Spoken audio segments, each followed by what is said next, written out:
মায়ের ছোঁয়া রান্নাঘর থেকে আজ আমরা ফুলকপির কষা বা ফুলকপির কারি বানিয়ে আপনাদেরকে দেখাবো যে ঘরোয়া পদ্ধতিতে কিভাবে আমরা বাঙালিয়ানায় ফুলকপির কষা বানিয়ে সবাইকে একদিন চমক দিতে পারি।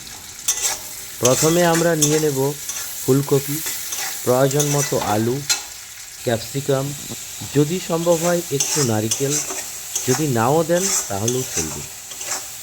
তারপর আমরা চলে আসি একটা মশলা আর সাথে আলু আর ফুলকপিকে ভালোভাবে ফ্রাই করে নিতে।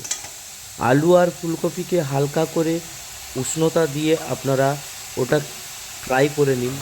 যখন দেখবেন আপনার পেঁয়াজ, রসুন, আদা, টমেটো যে পেস্ট আমরা তৈরি করে রেখেছিলাম ওটা হালকা জ্বালনের মাধ্যমে আমরা তাকে লাল লাল করে নেব। তারপর সেটা তুলে দিয়ে পরবর্তীকালে আবার আলু আর ফুলকপিকে যেটা ভেজে রেখেছিলাম ওর সাথে মিক্সড করে আমরা সুন্দরভাবে একটা রেসিপি বানিয়ে দুপুরবেলা ভাতের সাথে আমরা ঘরোয়া পদ্ধতিতে এই খাবার বানাতে পারি।